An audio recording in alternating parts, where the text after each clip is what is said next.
Hey, good morning, world. How's everybody out there in YouTube land this morning? Wow, the 16th of November already. We're already halfway through November. Unbelievable how quick time is flying these days. Anyhow, all is fine here on the, well, no, not all is fine here on the boat.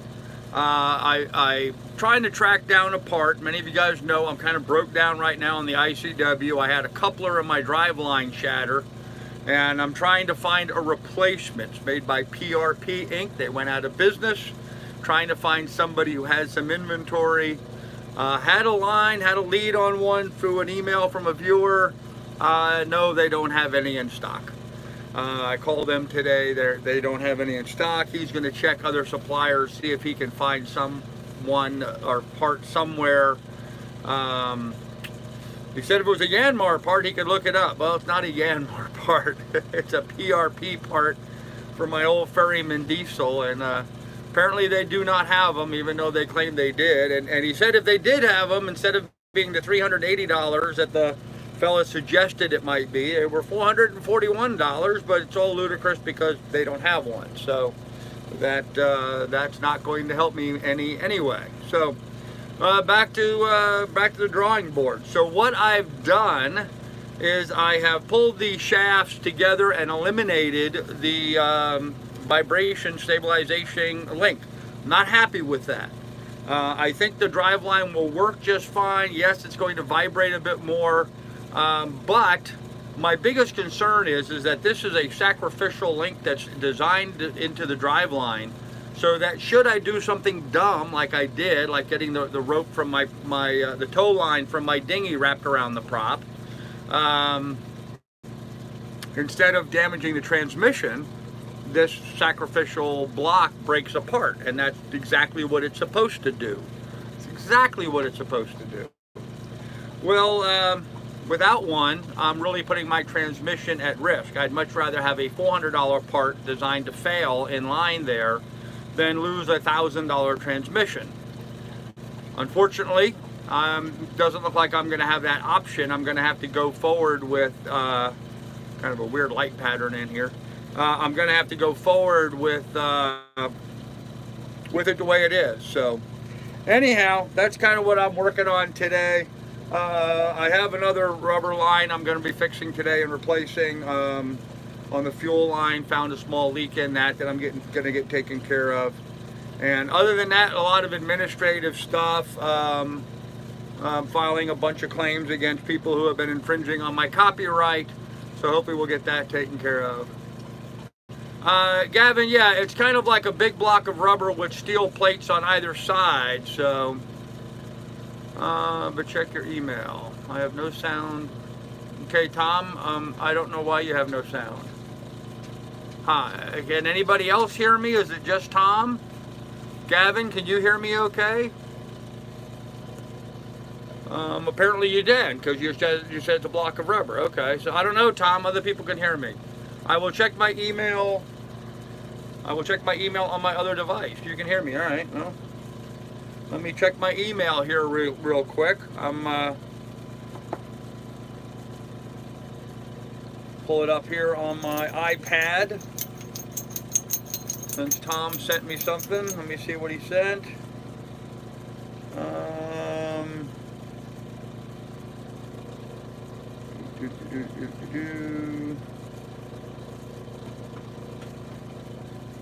New reply. No, that's not it. Oh, thanks, Tom. Appreciate it, buddy. Check for an email from kind of this sort of. Yeah, I don't see an email. Tom, I don't see an email. I did not get an email from you. I know I sent you an email, but I haven't got one back from you. So, and I don't see one on here. I do see you on the PayPal, but not a regular email. So, again, it's alaskacarl@gmail.com. alaskacarl@gmail.com. Alaska and Carl with a C @gmail.com. But anyhow, sorry about that. So anyhow, that's what I did. I pulled the drive shaft, much better quality today. Yeah, I'm using my cell phone on the line here. I pulled the two shafts together, eliminated the rubber part. Oh, now I'm getting myself all tangled here. Let me get the part. Those of you guys, hey Marie, so why can it not be recreated with the plates?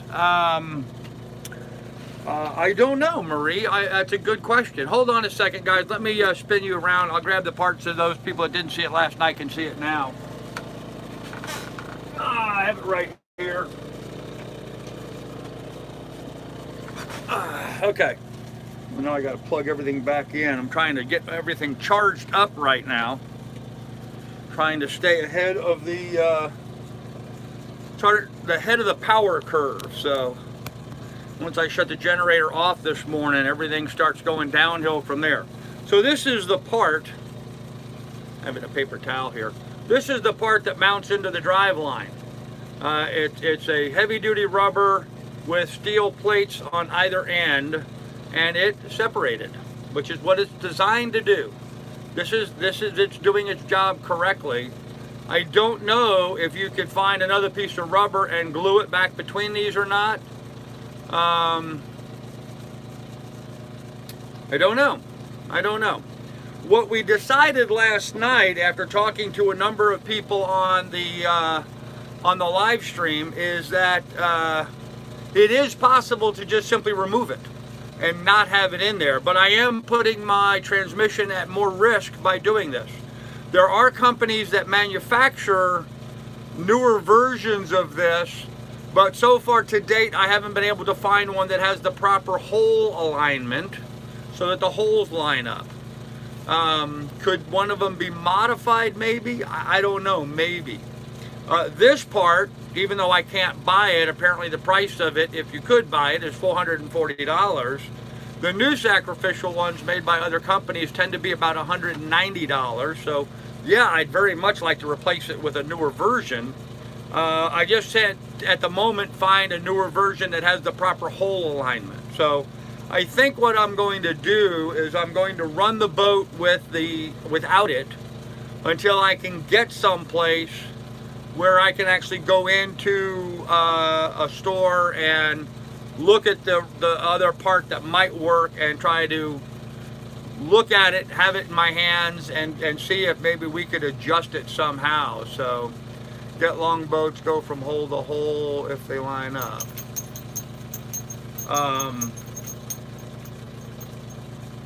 That would defeat the purpose. You know, like somebody said, well, what if so this side, one side uses bolts that go straight into the other plate that it matches to is tapped, so they thread right into it. The other side, it actually uses bolts. So the thought was, well, maybe what I should do is just use a long bolt to go through the whole thing and then just, you know, in essence, bolt this back together again. But that would be the same as eliminating it, because once the bolts are in there, it won't have an ability to shear anymore. Now with tractors, you know, and I'm an old farmer, with tractors we would use low-grade bolts, and that would be called a shear pin. They would be designed to shear and break loose.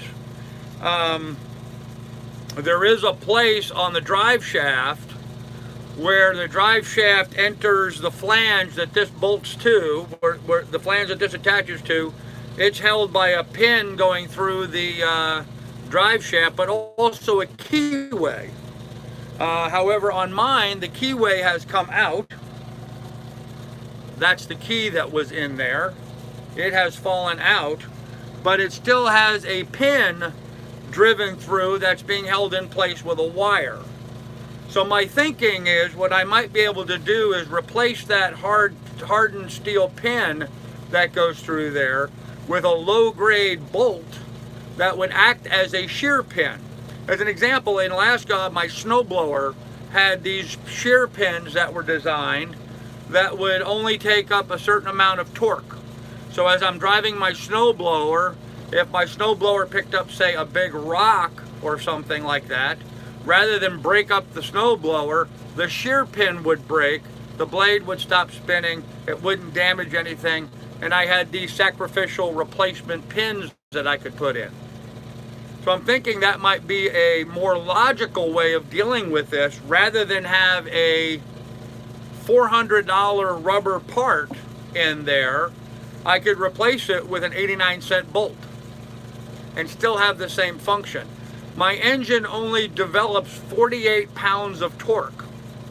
48 pounds, that's not very much.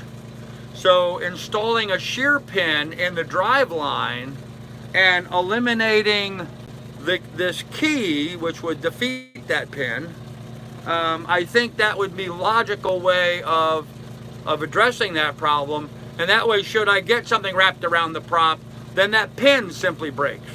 And if that happens, and it's very easy for me, you know, I could keep, for 10 bucks, I could keep 5 of them here on the boat. And if I need to, I just go down there and replace the bolt. It would be just like I did on my tractors and equipment when farming. So, you know, this almost seems to me like it's a $400 answer to an 89-cent problem, which is typical and prevalent in the marine industry, actually. You know, why fix something for 89 cents when you can put a $400 part in there instead? So, anyhow, I think that's the direction I'm going to go with it. I think I'm just going to simply leave it bolted together until I can get somewhere where I can get to a hardware store. I'm going to buy a low-grade bolt and put a bolt in there, knowing that it's going to operate as a shear pin. And should the prop, you know, get wrapped around a line or something, that bolts will simply shear off, which is fine with me, and I'll be able to go back in. Now, the drive line, the problem is, well, if it shears and it comes back out, that's going to be bouncing all around the place and could cause a lot of damage, and that's very well true. However, if it gets wrapped on something on the outside, it's really not going to be spinning, is it? It's going to be stopping from spinning, and that's what's going to cause the problem. So if that shear pin breaks off, it's simply going to separate the shear pin. The prop won't be able to continue turning because there'll be nothing driving it. So, and it's got a carrier piece outside the boat, and it goes through the packing gland. So between those 2 points, it'll support the drive line. The drive line cannot be removed on this boat without taking the rudder off. So it's not like it's going to slide out and fall out of the boat. That can't happen. And it's got, you know, enough distance that even if it were to slide all the way back up against the prop, or the rudder rather, which I would feel in the steering if that happened. Of course, the boat wouldn't be going forward anyway if that happened, so I'd be able to deal with that. So the only time I'd be worried about that is if I was doing a hard reverse and the drive shaft and repeller was backing up and then all of a sudden broke loose. That would enable that drive shaft. It would have momentum then and direction to attack the rudder at that point. But I think that would be fairly minimal. And I think as soon as it came back and hit the rudder, it would immediately stop it. It would take the speed and energy out of it. So I don't think the damage would be severe. I think it would be a minimal risk. I really do.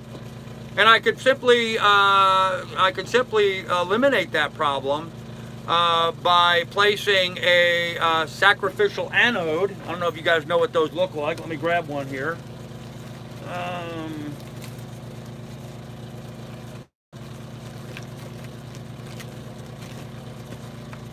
Well, I do have one right here next to me. Oh, come on. Where'd you go? I just saw it a second ago. Ah, there it is. There you go. I can simply bolt a sacrificial anode on the drive, oh, it's got dog hair on it, on the drive line right in front of the carrier. So even if that prop were to come loose, this on the drive line would stop it from backing up any. So that would act not only as a good sacrificial anode, but also as insurance to stop the prop from going back far enough to hit the rudder to cause any damage. So I think I missed something here in the chat. If you could get a new one with a propeller diameter of flanges, you could re-drill the holes in the proper bolt pattern. Yeah, Builder Bob, I could do that on the back flange that the drive shaft is connected to, but the front one, is drilled and tapped. It's threaded. It just simply uses a bolt. It doesn't have a nut on it. And so if I were to do that, Lily, get back. You don't need into this stuff. This is just batteries and a sacrificial anode. She wants to smell it. Okay, do you smell it? There you go. Okay. Oh, she's a good dog. Oh, yes, she's a good dog. Oh, yes, you're such an abused animal. Everybody thinks you're such an abused animal. Yes, you are. Okay. All right, come on, get back. I'm live streaming here. Get back. Good girl. Anyhow, so I don't know if that would be practical. So hard bolt it, but you need to align that engine. Kurt, the engine's actually properly aligned. In fact, come on, get back. When I slid the drive shaft up, in other words, you know, if this was the drive line and this was on the back of the engine, it slid right up forward and matched just as nicely as those two parts are matched now. The engine is in perfect alignment with the drive shaft, just the way it is. There's no misalignment in it at all. I was rather impressed that drive line slid up and literally just matched it perfectly. There was no misalignment, so I don't think we have an alignment issue at all there. But I do appreciate your comment. Yeah, I was worried about that. Your budget is in favor of frugal, approximately how many more miles? Oh, okay. Yeah, I am really close, actually. Well, that's not what I wanted to play. Sorry, I was watching a video just before I started this live stream, and I still had it queued up. 165 miles to go. There you go. 165. I'm 165 miles away from Marathon. So, but what I am going to do, I'm going to leave here and head south tomorrow. I'm only going to go about 25 or 30 miles tomorrow. That's going to get me into a place where I can get some provisions. I'm running low on some items. Dog food being the most important one that I need to restock. Lily's good for a week yet, but I don't like to see her food get too low without making sure I've got another bag ready to go for her. So I'm going to go down tomorrow, just one day, and then I'm going to hang out there for a couple of days and take care of some business stuff, real estate business stuff, and before I go ahead and finish heading on down to the Keys. So it's very near a post office, which is important to me.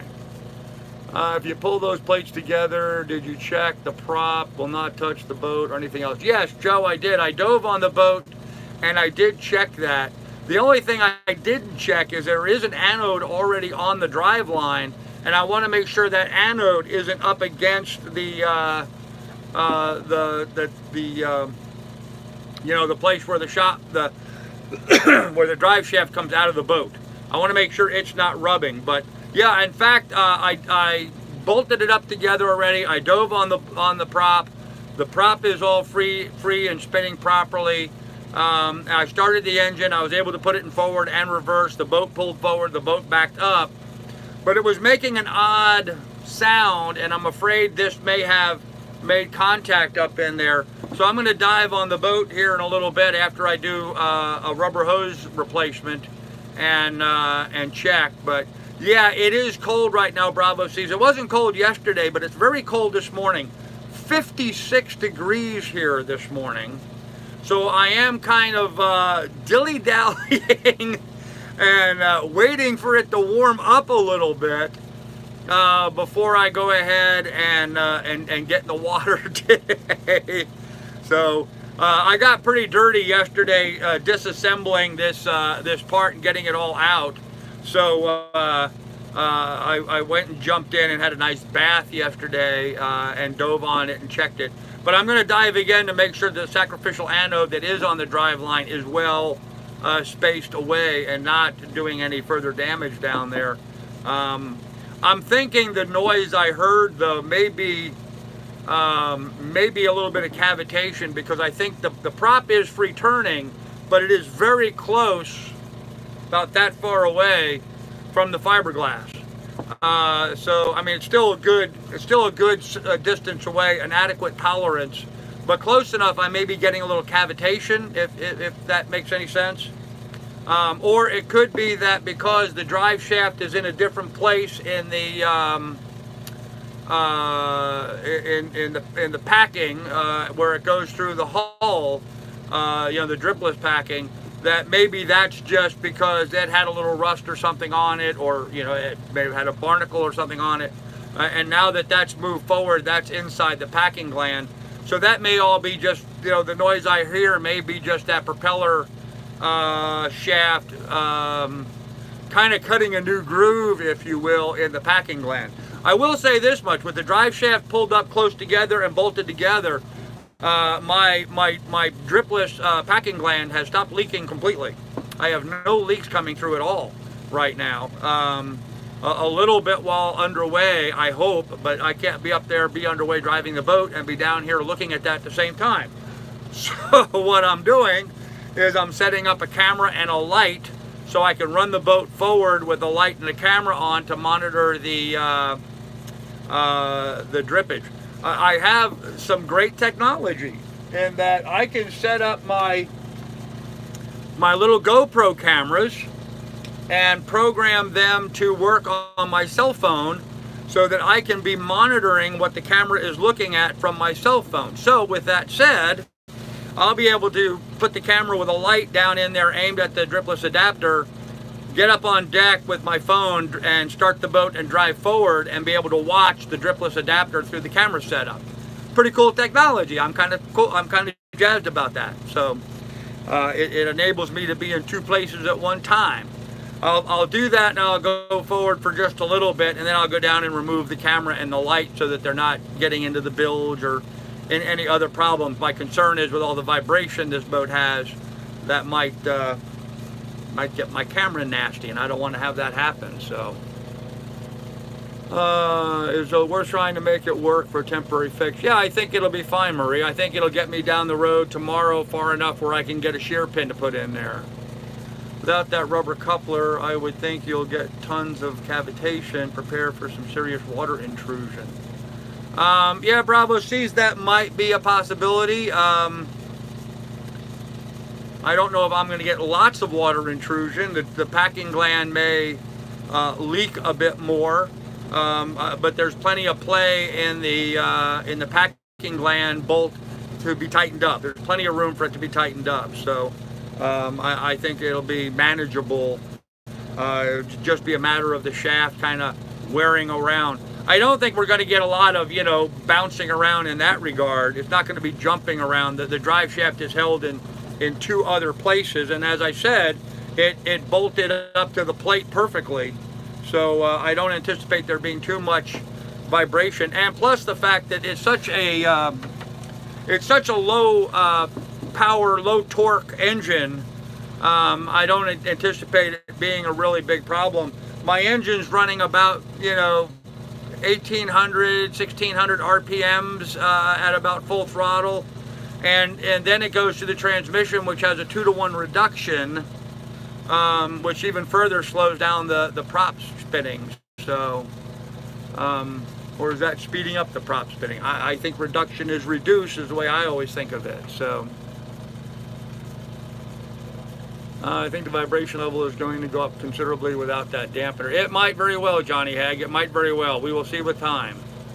Is the rubber on the existing one still pliable, or has it hardened? Oh, it's hardened, Bob. It's hardened, and as you can see, it's severely disintegrated. It was not what you would call a clean break, as you can see from where that came apart. So, although I will say this part here almost looks like it was molded to start the break here. The rest of these are all just straight wall pieces, but this one, it went up and then had this little lip in there. As you can see here, it had a little lip. So I think this was specifically designed to start the separation right there. It was, I think that was a design element in it to have it separate right where it did. But it didn't tear across straight, it tore across, you know, well, as you can see, it tore across down as an angle. So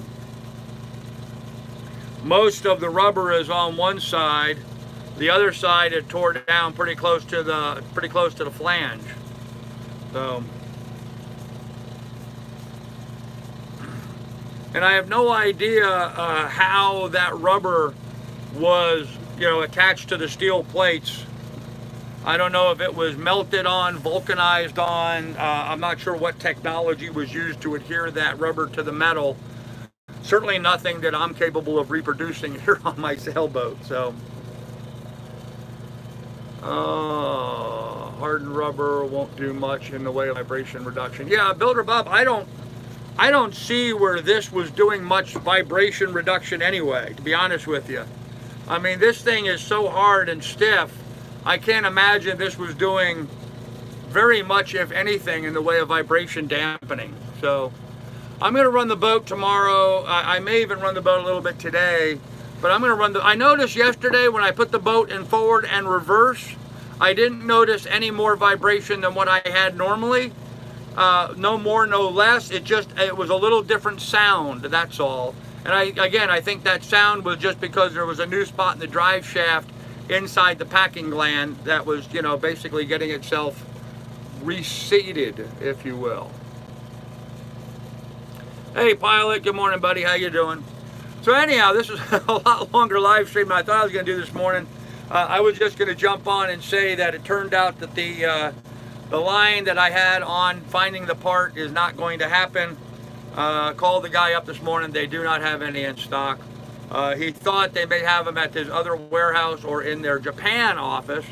I find that interesting that they would have them in Japan, considering it was an American part by a company that's no longer in business here in America. So the coupler basically did its job, likely because the shaft is probably bent. So the makeshift shear pin will probably shear instantly. Bravo sees that might very well be the case, but I don't see where my drive shaft is bent. I don't believe it is at this point, because when I pulled the two pulleys, when I pulled the drive shaft to line up with that part, it pulled up very close, and when it was separated by just a little bit, I turned the drive shaft and I didn't see any kind of movement like this. When I turned the drive shaft, it moved just perfectly, still keeping itself in alignment. If the drive line was bent, then I would have seen it would have vibrated outside of center where it matched up with the other part, and it did not do that. It was it stayed right in alignment as it circled, so it didn't wobble. It would wobble if the drive shaft would have been bent. I don't see a problem with bolting it directly. Thousands of bolts are bolted directly. Well, yep, that's very true going downwind. Yep. Yep, I think so. And it could be done that way. You know, I think I could do it that way, but I do like the idea of replacing that one pin with a shear pin just as a precaution. And, you know, for 89 cents, I can put a shear pin in there. I can take the old pin out. I can take a set and a hammer and drive the old pin out. You know, take a punch and a hammer and drive the old pin out. But then I would just simply put another bolt in. If by any chance I'm just shearing bolts all the time because it can't handle the torque, then I have the option of either stepping up in grade to a slightly harder bolt, because, you know, bolts come in grades 1, 2, 3, 4, 5, whatever. I could go from a grade 1 bolt, which would shear immediately, maybe go to a grade 2 that would allow me a little bit more strength. You know, you can adjust those grades of the bolt to give you different shear strengths. Obviously, a grade 5 bolt's not going to shear. Well, theoretically, they will under real severe load, but under my little measly 48 pounds of torque, I doubt it's going to shear. You know, in fact, the manufacturers that make the new vibration dampening devices that sell for about 200 bucks, 190 bucks or so, the companies that manufacture the new ones, when you look at the ratings for their vibration dampeners, their smallest, lowest powered one is set up for 350 foot-pounds of torque. So if their lowest powered one is set up for 350 pounds of torque, and my engine's only putting out 48 pounds of torque, again, it almost makes you wonder, is it really necessary? You know, I'm thinking the only reason why I want a shear pin in there is simply to protect the transmission from further damage if I wrap anything else, you know, if I hit a rock, if I wrap the propeller in something, you know, whatever. Stuff happens. So anyhow, I think we beat that. Not if it was bent past the second point of contact after exiting near the prop. Yeah, but I think if it was bent back there, I wouldn't have the easy ability to slide the prop shaft back and forth because there's a carrier bearing outside of the engine. There's a shroud that bolts to the bottom of the boat that sticks down, that the drive shaft passes through, that supports it, and then there's about 2.5 feet of space before it enters through the hole in the packing gland. And I can shift that, slide that back and forth through that with great ease, actually. So if that, even if that was bent,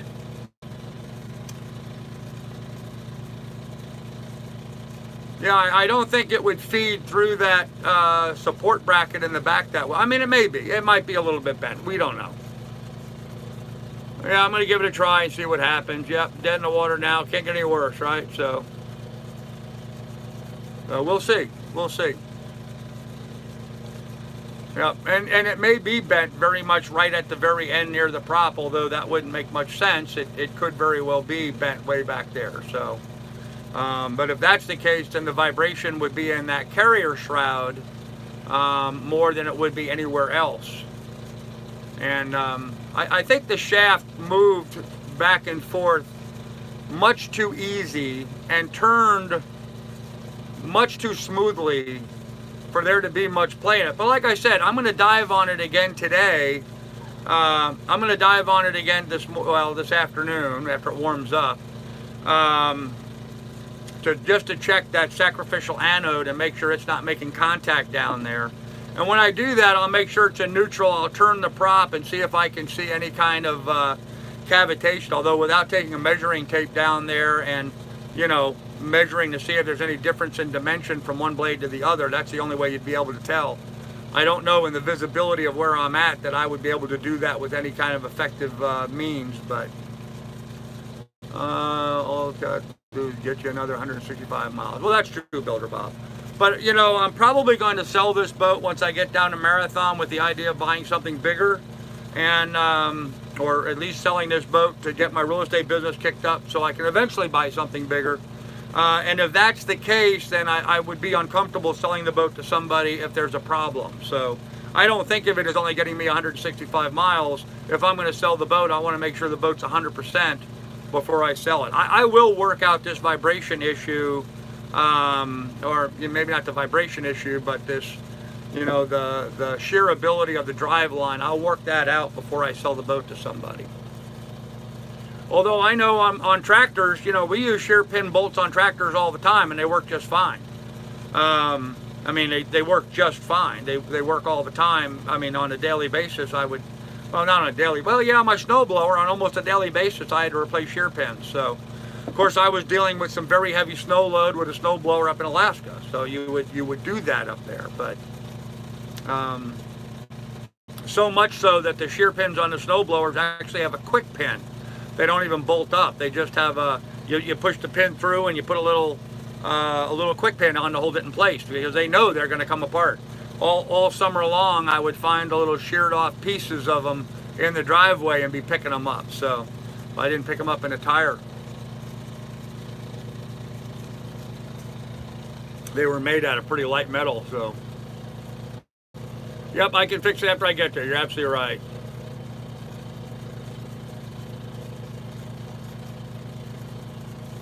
Fix it properly. I mean, yeah, I'll fix it properly. I'll get it fixed. I'll get it fixed correctly. I'll make sure it may simply, the fix may simply be just using a low-grade shear pin, or the fix may be buying one of those $190 vibration dampeners and putting that in there. So Just concerned about flooding if it fails. That's all. Yeah, I don't. Bravo C's. I don't see it being much of a flooding issue, and I've got really good bilge pump right now, so it may wobble and open up that hole. I will monitor that and see if we're starting to get more water coming through. But I've got a really good primary automatic bilge pump, and I've got a really big secondary whale pump. So if we start getting a lot of water intrusion, I can simply do that, and I can always get down there and wrap it with something to further reduce any water intrusion. It's not like I'm gonna rip a big hole in the boat, gaping hole that's gonna fill the boat with water. That's not how that would work if it did create a problem. So it would simply erode out the packing gland. That's the only way it would create much of a problem. So yep, gotta keep a close eye on the stuffing box. Absolutely, yep. I don't know if I could rig. I have some mounts, some camera mounts. I might go down there and see if I could clean off a spot and screw down a camera mount where the GoPro has an attachment point, where it can keep an eye on the packing gland while I'm up on deck. But I don't know what I could put. I guess I could put one of my hanging lights down there and just have a hanging light hanging there next to it to throw enough light on that so the camera would be able to see something. I don't know. I'll have to play with that today and figure that out. Maybe I can get something working along those lines. But anyhow, guys, this has gone a lot longer than what I anticipated today. Appreciate everybody's help and advice. I'm going to go ahead and get to my projects today. I want to work on this fuel line. And look at possibly doing that camera mount and getting that organized. Now it's warming up a little bit, although I still feel a cold breeze. I got my forward hatch going by. Forward hatch, the air comes in through the hatch, and it hits the salon here right at the floor, and then it goes up the stairs and out so it comes down, it goes across and out. Where it's down to the very bottom, my feet are.